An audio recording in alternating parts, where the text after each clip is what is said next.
বন্ধুরা, তানভীর ভিলেজ ফুডে সবাইকে স্বাগত। সবাই ভালো আছে, আমিও ভালো আছি। আজকে আমি একটা রেসিপি শেয়ার করছি। রেসিপিটা হলো এখানে ডাঁটা বেগুন সব কিছু দিয়ে আমি একটা রেসিপি শেয়ার করছি। রেসিপিটা আমরা প্রথম থেকে শেষ অবধি দেখতে থাকুন। আমি কি দিচ্ছি না দিচ্ছি সেটাও আমি বলে দিচ্ছি।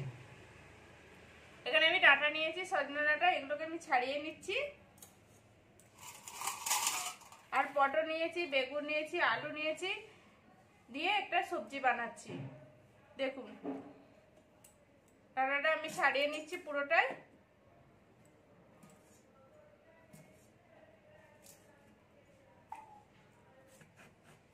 দেখুন এখানে আমি পটলটাকেও ছাড়িয়ে নিচ্ছি, ছাড়িয়ে কেটে নেবো। পটলটাকে আমি কিন্তু পুরোটা ছাড়াইনি।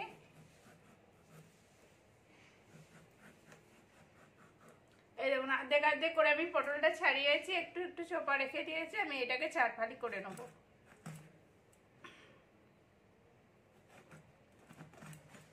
এই দেখুন এরকম করে চার ফালি করে আমি বাদ বাকি পটলগুলোকেও কেটে নিচ্ছি।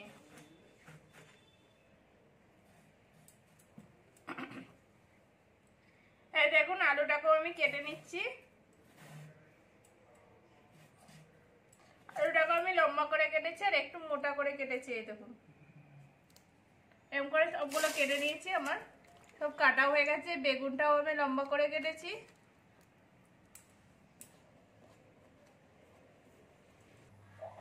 দেখুন কড়াতে তেল দিয়ে দিচ্ছি, তেলটা গরম হয়ে গেছে। এবার আমি একটু সবজিগুলো তুলে দিচ্ছি আস্তে আস্তে। সবজিগুলো আমি একটু ভেজে নেবো ভালো করে।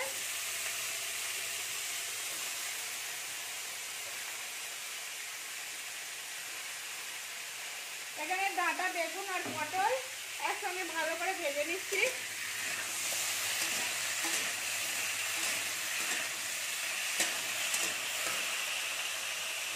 এই দেখুন,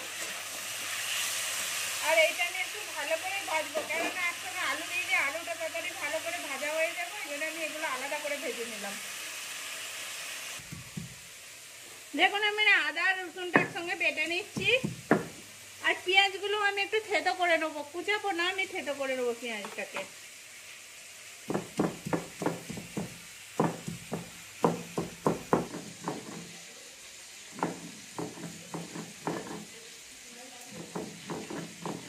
দেখুন আমি এখানে আগে বেগুনগুলো তুলে নিয়েছি। বেগুনগুলো হয়ে গেছিল, ডাঁটা আর পটলটাকে আমি তুলে দিচ্ছি। আমার হয়ে গেছে, এটাকেও আমি তুলে নিচ্ছি।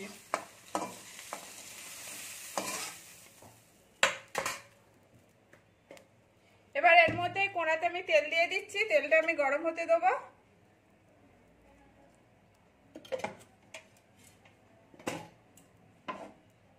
দেখুন কড়াতে গরম আছে, তার উপরে তেলটাও দিয়ে দিচ্ছি, গরম হয়ে গেছে। আলুগুলো আমি দিয়ে দিচ্ছি। এই আলুগুলোর মধ্যে একটু নুন আর একটু হলদি দেবো।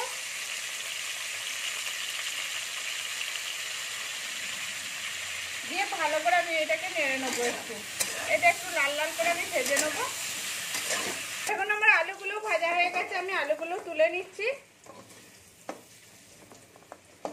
এই দেখুন কড়াই তেল দিয়ে দিচ্ছি, তেলটা গরম হয়ে গেছে। একটা তেজপাতা দিয়ে দিচ্ছি, একটা শুকনো লঙ্কাকে ভেঙে দিচ্ছি, আর সামান্য পরিমাণে কালো জিরে দিচ্ছি। এটাকে আমি ভাজতে দেবো। দেখুন আমি ভাজছি।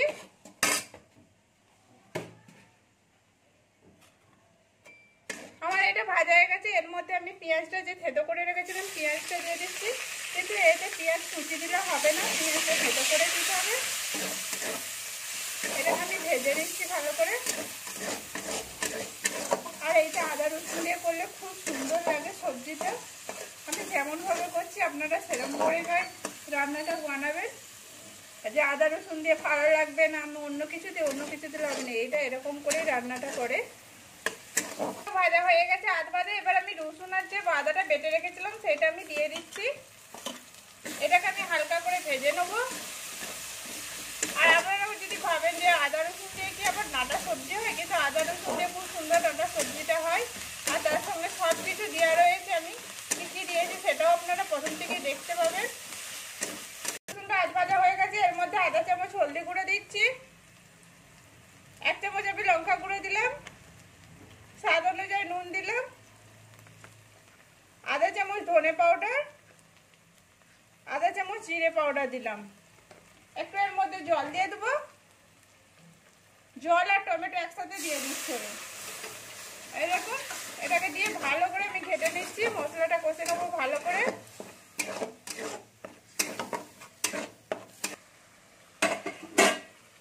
দেখুন মশলাটা ফুটছে, মশলা থেকে কেমন তেল ছেড়ে দিয়েছে। আমি একটু ঘেটে নিচ্ছি।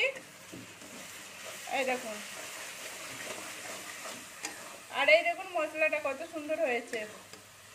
মশলাটার কালারও কত সুন্দর আসছে। পুরো মশলাটা আমার হয়ে গেছে। এবার আমি যে নেড়ে রেখেছিলাম সবজিগুলো আমি সেগুলো ঢেলে দিচ্ছি এর মধ্যে দিয়ে মশলার সাথে ভালো করে আমি কষে নেবো। এই দেখুন, দেখুন আমার কষা হয়ে গেছে। এবার আমি জলটা দিয়ে দিচ্ছি। জলটা কিন্তু আমি বেশি দেবো না। আলুটা এখনো সিদ্ধ হতে বাকি আছে। আলুটা সিদ্ধ হওয়ার মতো দেবো, আর একটু রস রস রাখবো। আমি সেরকম হিসাবে জলটা দিচ্ছি। দিয়ে আমি এবার ঢাকা দিয়ে দেবো। পটল আলু সিদ্ধ করার জন্য, ডাঁটা সিদ্ধ করার জন্য আমি ঢাকা দিয়ে দিচ্ছি। দেখুন সবজিটা কেমন ফুটছে। আমি আলুটা একটু দেখে নিচ্ছি আলুটা হয়েছে কিনা। আলুটা একটু বাকি আছে। এর মধ্যে আমি আরেকটা জিনিস দিচ্ছি। এই দেখুন কস্তুরি মেথি দিচ্ছি। এটাকে আমি ভালো করে হাতে করে ঘষে নিচ্ছি।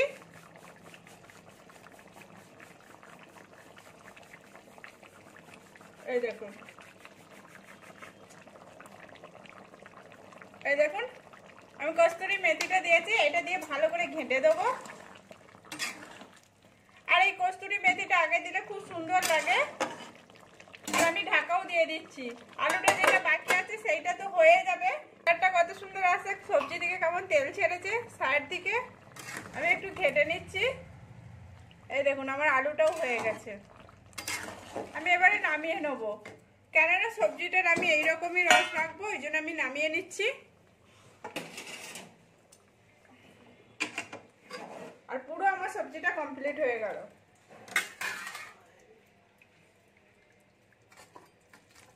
এই দেখুন,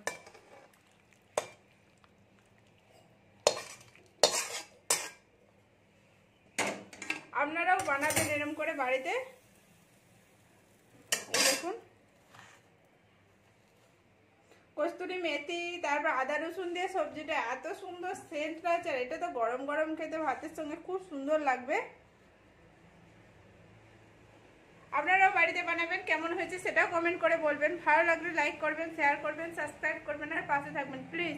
আপনারাও বাড়িতে বানান, বানিয়ে বলুন কেমন হয়েছে, সেটাও আমাকে ভালো লাগবে।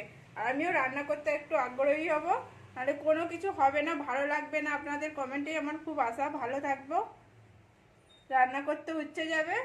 এই দেখুন